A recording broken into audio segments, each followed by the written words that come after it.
देखो आज हम बात करेंगे मैट्रिक का पीरियोडिक टेबल। आए सुनो, इसके पीरियोडिक टेबल का सबसे खास बात क्या सब होगा, यह पहले ऐसे साइंटिस्ट है जिन्होंने क्या किया अपने पीरियोडिक टेबल के अंदर में जितना सारा नोन एलिमेंट था ना उसमें 63 एलिमेंट सब इसके पीरियोडिक टेबल में था।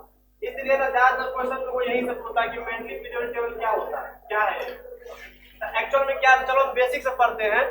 ये हम इसलिए पूछता है ज्यादातर क्वेश्चन एग्जाम में क्योंकि इसमें ना जितना सारा नोन एलिमेंट था उस टाइम में, इससे पहले कोई साइंटिस्ट नहीं रख पाएगा, सब सारा कुछ ना कुछ प्रॉब्लम था वहां पे। लेकिन ये पहले ऐसे साइंटिस्ट थे जिन्होंने जितना सारा एलिमेंट था 63 एलिमेंट नोन था 1865 के आसपास में वो बताए थे, तो उस जितना सारा नोन एलिमेंट था सब इसके पीरियोडिक टेबल में।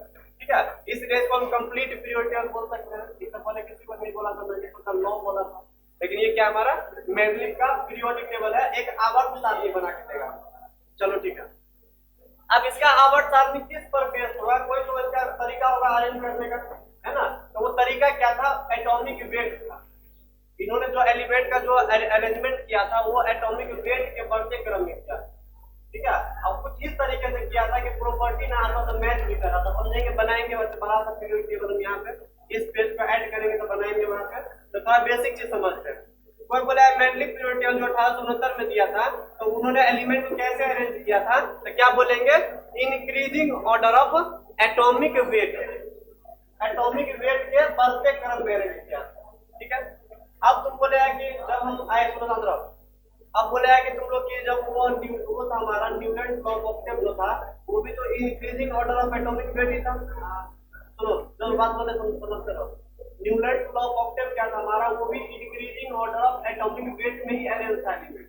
अब वहां तो गड़बड़ हो गया, लेकिन ये सही सही कैसे बोल दिया तो समझते हैं। सुनो, इन्होंने एलिमेंट को एटॉमिक वेट के बढ़ते क्रम में सजाया और इन्होंने क्या बोला कि अगर हम एलिमेंट को अरेंज करते हैं दिस वे, मतलब इस तरीके से एटॉमिक वेट के बढ़ते क्रम में, तो देयर प्रॉपर्टी ऑफ एलिमेंट, सुनो, their property of element repeated, property क्या करता है, रिपीट करता है आफ्टर सर्टेन इंटरवल, मतलब निश्चित अंतराल पे। और वो निश्चित अंतराल पे हमारा ऑक्टेव नहीं होगा, ये याद रखना। वो बोलता था न्यूटन लॉ ऑफ ऑक्टेव, अब इस बार फिक्स नहीं है, लेकिन वो एक निश्चित अंतराल होगा कि मान लो दो एलिमेंट के बाद प्रॉपर्टी रिपीट कर रहा है, 4 एलिमेंट के बाद रिपीट कर रहा है, लेकिन कुछ ऐसा हो रहा होगा उसमें, कुछ एक निश्चित अंतराल में प्रॉपर्टी क्या होता है, रिपीट होता है। लेकिन हाँ, वो हमारा जो रिपीट होने का जो तरीका ऑक्टेव किया था हमारा न्यूटन के, वो ऑक्टेव नहीं होगा हमारा। ठीक है, क्या करें, तो न्यूटन लॉ ऑफ ऑक्टेव था, मास को इंक्रीजिंग ऑर्डर में सजाएंगे तो प्रत्येक 8वां एलिमेंट का प्रॉपर्टी मैच करेगा। इन्होंने बोला कि 8वां नहीं, ऐसा नहीं बोल सकते हम, लेकिन हाँ एक निश्चित अंतराल में प्रॉपर्टी क्या होता है, रिपीट होता है। अब वो जरूरी नहीं कि 8वां होगा, 7वां भी हो सकता है, 6वां भी हो सकता है, 5वां भी हो सकता है, 9वां भी हो सकता है, कभी 12वां भी हो सकता है। तो उन्होंने एक एलिमेंट का पीरियोडिक टेबल बना के दिया था हमको, उसको हम पढ़ेंगे वहां पे, ठीक है। अब क्या बोला उन्होंने, आगे सुनो, सिंपल तरीका से रिपीट करता है। मेंडलिफ ने क्या किया था, अपने पीरियोडिक टेबल में एलिमेंट को एटॉमिक वेट के बढ़ते क्रम में अरेंज किया था। ऐसा न्यूलैंड लॉ ऑफ ऑक्टेन भी कर चुका था, लेकिन वो था अब तक का नियम, ये अब तक का नियम नहीं है। इन्होंने क्या बोला था कि अगर एलिमेंट को मास के बढ़ते क्रम में अरेंज करते हैं तो एक निश्चित अंतराल पे, और वो अंतराल उन्होंने बताया नहीं था कि 2 होगा कि 5 होगा कि 6 होगा, वो पीरियोडिक टेबल बना कर दिया था, ठीक है। तो वो निश्चित अंतराल में प्रॉपर्टी क्या होता है, रिपीट करता है। आगे क्या बोलते हैं सुनो, इन्होंने ना मेंडलीफ ने एक लॉ दिया था जिसको बोलते हैं मेंडलीफ का पीरियोडिक लॉ बोलते हैं, मतलब आवर्त सारणी का नियम। एग्जाम पूछ सकता है कि मेंडलीफ का आवर्त सारणी का क्या नियम है, मेंडलीफ का आवर्त सारणी का क्या नियम है, तो कैसे बोलेंगे सुनो। इन्होंने क्या बोला था कि जो प्रॉपर्टी होता है ना एलिमेंट का, वो पीरियोडिक फंक्शन होता है एटॉमिक वेट का। मतलब जैसे जैसे एटॉमिक वेट बढ़ेगा, जैसे जैसे एटॉमिक वेट बढ़ेगा वैसे वैसे क्या होगा, प्रॉपर्टी क्या करेगा, रिपीट करेगा हमारा। मतलब एक दूसरे का पीरियोडिक फंक्शन है, एक दूसरे पर डिपेंड करता है। जैसे जैसे मास बढ़ाएंगे, एलिमेंट का मास जैसे जैसे अरेंज करना बढ़ाना स्टार्ट करेंगे, वैसे तो प्रॉपर्टी भी क्या होता है, रिपीट होना स्टार्ट करता है। यानी कुल मिला के जो प्रॉपर्टी ऑफ एलिमेंट होता है, प्रॉपर्टी ऑफ एलिमेंट होता है किसका, डायरेक्टली प्रोपोर्शनल होता है यहाँ पे एटॉमिक वेट का। कुल मिला के यही बात बोल रहा है कि अगर एटॉमिक वेट को बढ़ाएंगे तो प्रॉपर्टी क्या होगा, यहाँ पे रिपीट होगा। एटॉमिक वेट के बढ़ते क्रम में जाएंगे तो प्रॉपर्टी क्या होता है, यहाँ पे रिपीट होता है। तो प्रॉपर्टी को यहाँ पे ना फिजिकल एंड केमिकल प्रॉपर्टी मैंने लिख दिया है। अब ये प्रॉपर्टी 2 टाइप का होता है, एक भौतिक गुण होता है, एक रासायनिक गुण होता है, ठीक है। भौतिक गुण में एलिमेंट के हम स्टेट का बात करते हैं, किस स्टेट में। केमिकल में हम बात करते हैं कि किससे रिएक्शन करता है, वह केमिकल प्रॉपर्टी का अंतर्गत आता है, तभी हम डायरेक्ट इसको प्रॉपर्टी बोल सकते हैं। The property of element, element का जो गुण होता है वो पीरियोडिक फंक्शन होता है, मतलब वो डिपेंड करता है किस पे, एटॉमिक वेट पे डिपेंड करता है। जैसे जैसे एटॉमिक वेट बढ़ेगा तो प्रॉपर्टी भी क्या करता है, रिपीट करता है हमारा, ठीक है। ऐसे करके कुछ बोला था इन्होंने। आगे क्या बोला सुनो, उन्होंने जो पीरियोडिक टेबल जो अरेंज किया था, पीरियोडिक टेबल बनाएंगे तो ज्यादा समझ में आ जाएगा ये। उसके पीरियोडिक टेबल जो उन्होंने बनाया था ना, तो उसके पीरियोडिक टेबल में 2 टर्म था, यहाँ समझते हैं 2 टर्म क्या, सुनो। एक को बोलते हैं ग्रुप, एक को क्या बोलते हैं, पीरियड बोलते हैं। एक को बोलते हैं ग्रुप, एक को क्या बोलते हैं, पीरियड। तो हिंदी में पढ़ा होगा तो ग्रुप को हिंदी में समूह बोलते हैं, क्या बोलते हैं, समूह बोलते हैं। और पीरियड क्या बोलते हैं, आवर्त, है ना, आवर्त और समूह पढ़ा होगा। मेंडलीफ ने अपना जो आवर्त सारणी बनाया था उसके अंदर में 2 टर्म था, एक था ग्रुप हमारा, एक क्या था हमारा, पीरियड। ग्रुप किसको बोलते हैं हिंदी में, समूह को बोलते हैं। आवर्त किसको बोलते हैं, पीरियड को बोलते हैं। अब ये सब का डेफिनेशन क्या होगा, आवर्त किसको बोलते हैं, तो ऊपर से तो नीचे जो कॉलम आएगा ऐसे जैसे अगर पीरियड बनाएंगे तो कुछ ऐसा होता है पीरियड।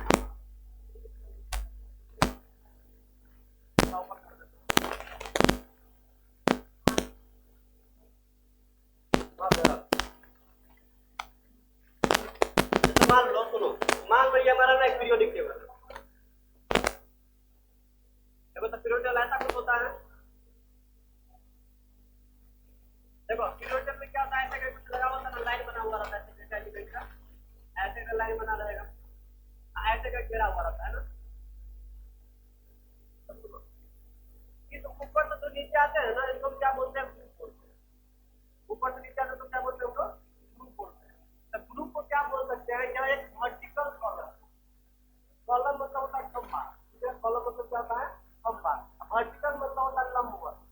तो जो ग्रुप होगा हमारा, ग्रुप क्या है, लंबवत खंभा बोल सकते हैं इसको, तो ठीक है। तो ग्रुप का कोई बोलेगा डेफिनेशन क्या है, ग्रुप किसको बोलते हैं, ग्रुप को इसलिए बोलते हैं समूह। इसका डेफिनेशन क्या हो सकता है, तो ग्रुप क्या होता है, वर्टिकल कॉलम। क्या ये वर्टिकल कॉलम एक लंबवत खंभा है, मैंने वर्टिकल कॉलम पूरा आवर्त सारणी में जो वर्टिकल कॉलम होगा, जो लंबवत खंभा होगा, उसका मतलब उसके नाम से डालते हैं। अब एंटी पीरियड को हमारा आर क्या बनेगा, एक पीरियड किसको बोलते हैं, ऊपर से नीचे आते तो ग्रुप बोलते हैं, और लेफ्ट से राइट की तरफ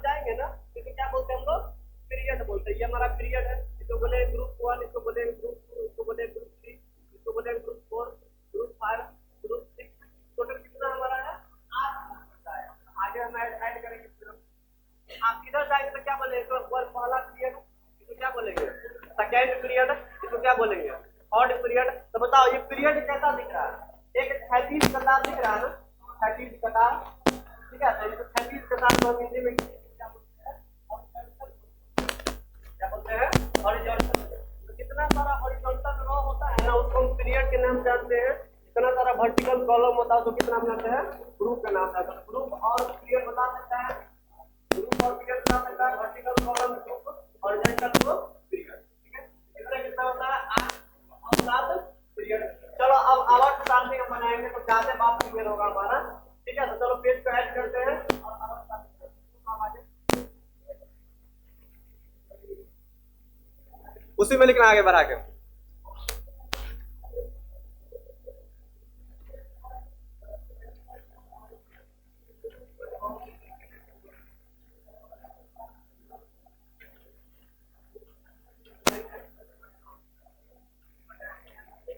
पहले हमको बनाना तो फिर तुम लोग बनाना, क्या ऐसे बन जाएगा।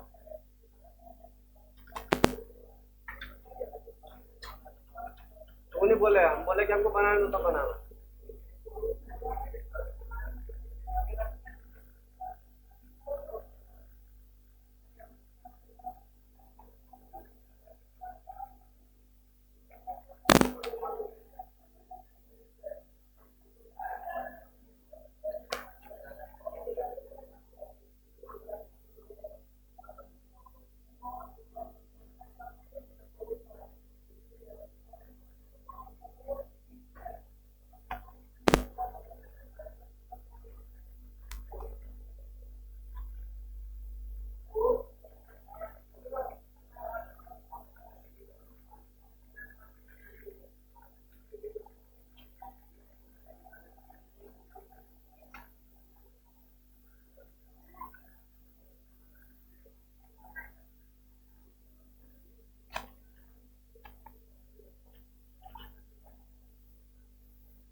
चलो जल्दी बना दो।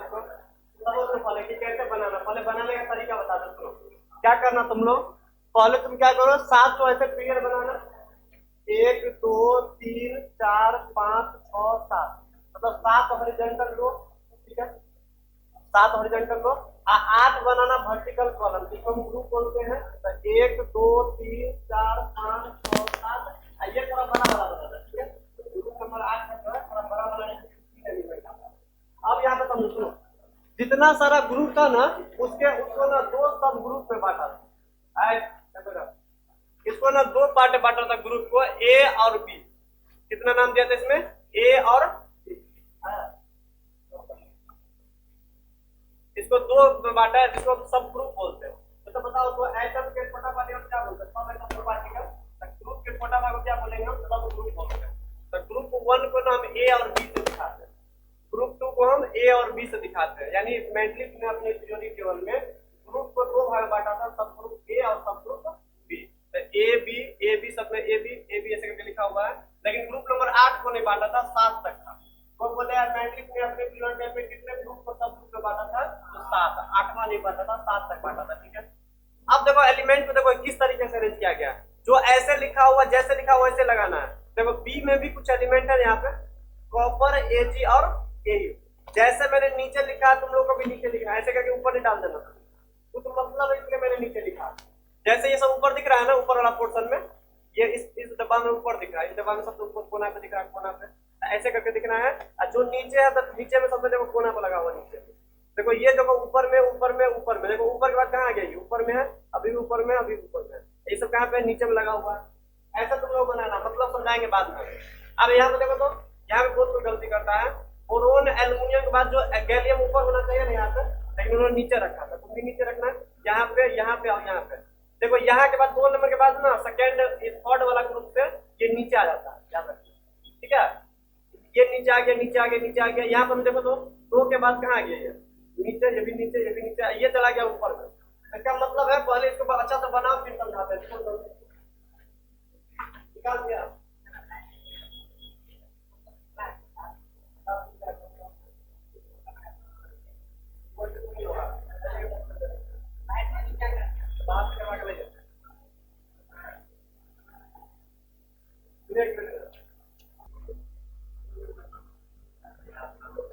एमपीसी बुक कौन सा मिला है, तुम दिया बेटा, कब तक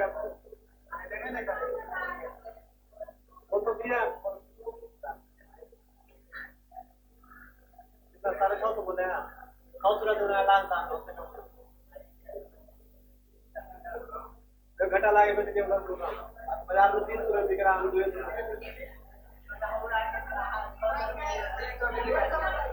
100 लाल दाम में दीजिएगा, कोई लेगा तो लो, नहीं लेगा तो उसको रिटर्न कर देंगे, तो ज्यादा फायदा नहीं कर रहा है, 10 लाख कर रहे हैं। वो भी हम बच्चे गए तो हम बोले कि ले लेते तुम लोग।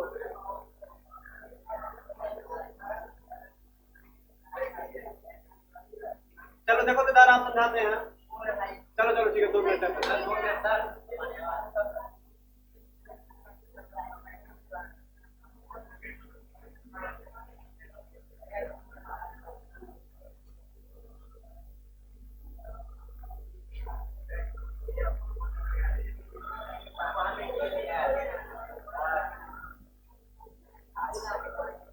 ये टीसी है,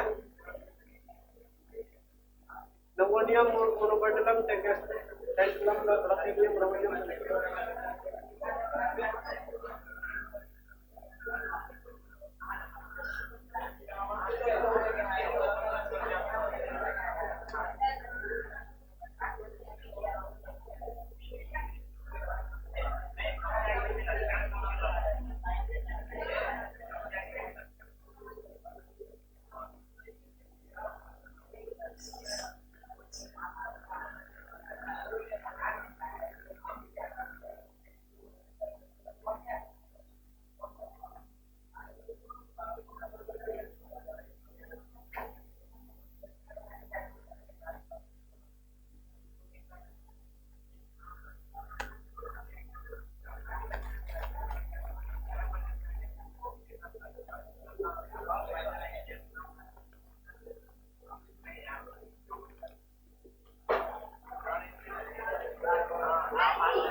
मिनट देख लो थोड़ा, हमको जाना बाहर जाना था, देख लो। आए सुनो, इन्होंने क्या किया था, एलिमेंट को जो अरेंज किया था, पीरियोडिक टेबल जो बनाया था, पहले ऐसे साइंटिस्ट थे जिन्होंने आवर्त सारणी का निर्माण किया था ना। इससे पहले किसी का आवर्त सारणी नहीं था, जिन्होंने ग्रुप और पीरियड बना के एलिमेंट को अरेंज करना स्टार्ट किया। उसके पीरियड में टोटल कितना ग्रुप है, 8 ग्रुप है और टोटल 7 पीरियड है हमारा। अब ग्रुप में भी 2 सब ग्रुप है, ए और बी, ए और बी। एलिमेंट को उन्होंने जो अरेंज किया था वो increasing order of atomic wait था। क्या था हमारा, increasing order of atomic wait. समझते हैं, सुनो। हाइड्रोजन, हाइड्रोजन का मास होता है 1। हाइड्रोजन से ज्यादा भारी कौन होता है, लिथियम। हाइड्रोजन से ज्यादा भारी कौन होता है हमारा, लिथियम। लिथियम से भारी कौन होता है, बेरिलियम, फिर बोरोन। जैसे अभी मॉडर्न में हम एटॉमिक नंबर पढ़ते हैं ना, उस समय क्या पढ़ते थे हम लोग, एटॉमिक वेट पढ़ते थे। उस समय नंबर डिस्कवरी नहीं था, ठीक है, एटॉमिक नंबर का खोज नहीं था। जितना सारा एलिमेंट था सबको हम एटॉमिक वेट से पहचानते थे। समझते हैं, सुनो। हाइड्रोजन, लिथियम, बेरिलियम, इस तरीके से एलिमेंट को उन्होंने बढ़ते क्रम में सजाया। इसका मास कम होगा उसको पहले रखा। तो हाइड्रोजन को उन्होंने पहले पीरियड में रखा, फिर क्या रखा उन्होंने, lithium, beryllium, boron, carbon, nitrogen, oxygen, fluorine. Neon नहीं था हमारा, फ्लोरीन के बाद इधर आया, कहाँ पे आया, सोडियम के पास। Sodium, magnesium, aluminium, silicon, phosphorus, sulphur, chlorine, इस तरीके से खाली छोड़ा। अब यहाँ पे सुनो तो, बताओ यहाँ पे प्रॉपर्टी कितने नंबर पे रिपीट हुआ, 1 नंबर पे। उन्होंने क्या बोला कि शॉर्टेड अंतराल में प्रॉपर्टी रिपीट होगा, और उन्होंने ऑक्टेट का बात नहीं किया, कुछ नंबर का बात किया। तो वो पर्टिकुलर कोई खास नहीं होगा यहाँ पे, कभी 1 नंबर पे रिपीट होगा प्रॉपर्टी, और कभी देखो कितना नंबर रिपीट होगा। यहाँ पे 1 है तो 1 2 3 4 5 6 7, 7वां के बाद 8वां प्रॉपर्टी सेम हुआ इसका, मतलब ये भी निश्चित अंतराल पे हुआ। लेकिन उन्होंने ऑक्टेट नहीं बोला, क्योंकि देखो आगे पढ़ते हैं, 1 2 3 4 5 6 7, फिर 8वां प्रॉपर्टी सेम हो गया, ठीक है। फिर पढ़ो यहाँ पे 1 2 3 4 5 6 7 8 9 10। 10 के बाद कहाँ आएंगे हम, 10 के बाद कहाँ आएंगे हम, 11। यहाँ पे 11। सुनो, और ये देखो यहाँ पे क्या, iron, cobalt, nickel, copper, zinc, यहाँ से पढ़ेंगे हम। इसके नीचे आगे यहाँ से पढ़ेंगे, इससे क्योंकि हमने एलिमेंट को ऐसे अरेंज किया मास के नंबर पे। ये मास है हमारा सबका। फिर यहाँ के बाद निकेल के बाद जो मास आ रहा था उस समय ना, किसका आ रहा था, कॉपर का। फिर कॉपर का किसका आ रहा था, जिंक का। तो सुनो यहाँ पे 1 2 3 4 5 6 7 8 9 10। 10वां के बाद 11वां का प्रॉपर्टी क्या हो रहा है, 11वां 12वां 13वां, इस तरीके से एलिमेंट को अरेंज किया था मास के बढ़ते क्रम में, ठीक है। तो इस तरीके से मास के बढ़ते क्रम में एलिमेंट को अरेंज किया था। आप सुनो तो यहाँ पे सब ग्रुप ए और बी में क्या कॉमन था हमारा, सुनो। ये हमारा जो सब ग्रुप ए है और ये हमारा क्या सब ग्रुप बी है, इस दोनों में क्या सिमिलर था, क्या दोनों का प्रॉपर्टी सेम था, कि क्या दोनों का सेम था। तो एक्चुअल में जब दोनों को देखा गया ना, तो दोनों का ऑक्साइड सेम था। मतलब जब ऑक्सीजन के साथ मैंने इसको रिएक्शन करवाया, ऑक्सीजन एलिमेंट के साथ मैंने इसका रिएक्शन करवाया, तो दोनों का जो ऑक्साइड बन रहा था ना, वो सेम बन रहा था। एक्चुअल में मैंड्रिक ने अपना जो पीरियोडिक टेबल बनाया वो ऑक्साइड पर बेस्ड था। तो सेम टाइप का ऑक्साइड बना रहा था ना, उसको उन्होंने क्या किया, सेम ग्रुप में रखा। ऑक्साइड मतलब ऑक्सीजन के साथ रिएक्शन करके। जैसे हम बात करते हैं कि सोडियम का ऑक्साइड कैसा होता है, देखो इधर, जैसे मान लो सोडियम है, ये मेरे पास क्या है, ऑक्सीजन है। सुनो, बताओ ऑक्सीजन के पास कितना इलेक्ट्रॉन का रिक्वायरमेंट होता है, कितना जरूरत होता है इलेक्ट्रॉन, 2 का। सोडियम को कितना इलेक्ट्रॉन देना होता है, 1 सोडियम 1 इलेक्ट्रॉन दे सकता है। तो 2 सोडियम जब जुड़ेगा यहाँ पे, तो यहाँ से 1 इलेक्ट्रॉन इसको देगा, 1 इलेक्ट्रॉन इसको देगा, तो कैसा ऑक्साइड बनेगा बताओ। तो यहाँ पे Na2O टाइप का ऑक्साइड बनेगा। यानी हम इसको ऐसे बोल सकते हैं, यहाँ पे जो ऑक्साइड बन रहा है हमारा, वो A2O टाइप का बन रहा है। A मतलब एलिमेंट है, वो मतलब ऑक्सीजन। इस ग्रुप में उन्होंने ना जो एलिमेंट A2O टाइप का ऑक्साइड बना रहा था, उसको सेम ग्रुप में रख दिया। इसको एक सब ग्रुप ए बना दिया, इसको सब ग्रुप बी बना दिया, ठीक है। एक्चुअल में ऑक्साइड पर बेस था। तो ग्रुप 1 में ना इसका ऑक्साइड, जैसे वाटर बनाते हैं, वाटर कैसा बनाते हैं, H2O बनाते हैं, मतलब A2O टाइप का बनाते हैं। जैसे हम बोले कॉपर का ऑक्साइड कैसा बनता है, क्या बोलेंगे, Cu2O। बोलेंगे सिल्वर का ऑक्साइड कैसा बनता है, क्या बोलेंगे, Ag2O। वो ऑक्सीजन से रिएक्शन करवा देना था, जैसा देखा था कि किस तरीके का ऑक्साइड बना रहा है, उसको एक ग्रुप में डाल दिया, ठीक है। अब यहाँ पे सुनो तो, सब ग्रुप में अगर ए और बी के बीच कुछ कॉमन का बात करेंगे, तो ए और बी में क्या लिखा है, सबका ऑक्साइड क्या था, आपस में समान होता है, वहां पे समान था, इसमें सबको एक जगह अरेंज कर दिया। यहाँ पर ना ऑक्साइड को हम संयोजकता बोलते हैं कि सोडियम ने कितना इलेक्ट्रॉन दिया, तो 2 सोडियम मिलकर 2 इलेक्ट्रॉन दिया। एक ऑक्सीजन कितना इलेक्ट्रॉन लिया, 2 इलेक्ट्रॉन लिया, तो संयोजकता कितना है, तो 2 का संयोजकता इलेक्ट्रॉन देना और लेना क्या कहलाता है, संयोजकता कहलाता है। सोडियम 2 इलेक्ट्रॉन दिया, ऑक्सीजन 2 इलेक्ट्रॉन लिया, तो बताओ सबका संयोजकता क्या होगा, इसमें समान होगा, समान होगा, ठीक है। तो इसको हम संयोजकता भी बोल सकते हैं, कितना इलेक्ट्रॉन दिया या कितना इलेक्ट्रॉन लिया, या इसको हम ऑक्साइड के नाम से भी इसको हम रिप्रेजेंट कर सकते हैं। अब आगे बात करते हैं, सुनो, सब ग्रुप ए और सब ग्रुप बी में अगर हम ए का बात करेंगे, ये वाला एलिमेंट का बात करेंगे, सुनो, हलीना के रब से फरियाद, तो लिथियम सोडियम पोटेशियम, इसके बारे में बात किया था मैंने ना। इस सब एलिमेंट जो होता है ना, इस सब का प्रॉपर्टी आपस में क्या होता है, सिमिलर होता है। क्या होता है, सिमिलर। देखो इसका प्रॉपर्टी सिमिलर नहीं होता है, इस दोनों का ऑक्साइड केवल सेम होता है। अगर इसका बात करेंगे तो दोनों का क्या सेम होता है, ऑक्साइड सेम होता है। प्रॉपर्टी का बात करेंगे तो ये अलग प्रॉपर्टी दिखाता है, ये अलग प्रॉपर्टी दिखाता है। तो ये बात याद रखना है कि ग्रुप में जो सब ग्रुप ए और बी में जो डिवाइड किया था, तो ए और बी का क्या सेम था, ऑक्साइड सेम था। ए और बी का क्या सेम था, ऑक्साइड सेम था। अगर ए का बात करेंगे तो सबका प्रॉपर्टी क्या था, आपस में सेम था। अगर बी का बात करेंगे तो सबका प्रॉपर्टी आपस में क्या था, सेम था। ऐसे करके समझना, तो वही मैंने लिखा, सुनो, सब ग्रुप ए का बात करेंगे तो सभी तत्वों का गुण क्या होता है, समान होता है, ए का। सब ग्रुप बी का बात करेंगे तो सभी तत्वों का गुण क्या होता है, समान होता है। अब तुम बताओ, तो कोई बोलेगा, यहाँ पे मान लो एक एग्जांपल लेते हैं उनको, जैसे बोलेंगे कि हम कैल्शियम और जिंक का क्या बराबर है, ऑक्साइड बराबर है। कैल्शियम और जिंक का क्या प्रॉपर्टी बराबर होगा, यहाँ पे कैल्शियम जिंक का क्या प्रॉपर्टी समान होगा, प्रॉपर्टी समान नहीं होगा। कैल्शियम का प्रॉपर्टी अलग होता है, जिंक का प्रॉपर्टी अलग होता है, दोनों का ऑक्साइड क्या था, समान होता है। तो ठीक है, तो उन्होंने तीन बात बोला। पहला उन्होंने एटॉमिक वेट के बढ़ते क्रम एलिमेंट को अरेंज किया, ठीक है, एलिमेंट को इस तरीके से अरेंज किया था कि उसका जो ऑक्साइड जो सेम सेम दिखा रहा था ना, उसको एक ग्रुप में डाल दिया था, ठीक है। दूसरा पॉइंट, तीसरा जो सब ग्रुप ए था सब ग्रुप बी था, तो ए का जो एलिमेंट था उसका प्रॉपर्टी आपस में सिमिलर था और बी का प्रॉपर्टी आपस में क्या था, सिमिलर था। तो बोले ए और बी में क्या समान था, ऑक्साइड समान था। इतना सारा बात है, तो इसको याद नहीं रखना है, तो कुछ ऑब्जेक्टिव के लिए पॉइंट याद है, ठीक है, इसको याद नहीं रखना है, इसलिए मैंने लिखाया है। चलो इसको लिख लो। अगले क्लास में हम मॉडर्न पीरियोडिक टेबल की तरफ चलेंगे, ठीक है। अगले क्लास में हम मॉडर्न पीरियोडिक टेबल की तरफ चलेंगे, जहाँ पे एटॉमिक नंबर के बेस पे एलिमेंट को अरेंज करेंगे, ये हमारा इंपोर्टेंट होगा। चलो इसको लिख लो तो।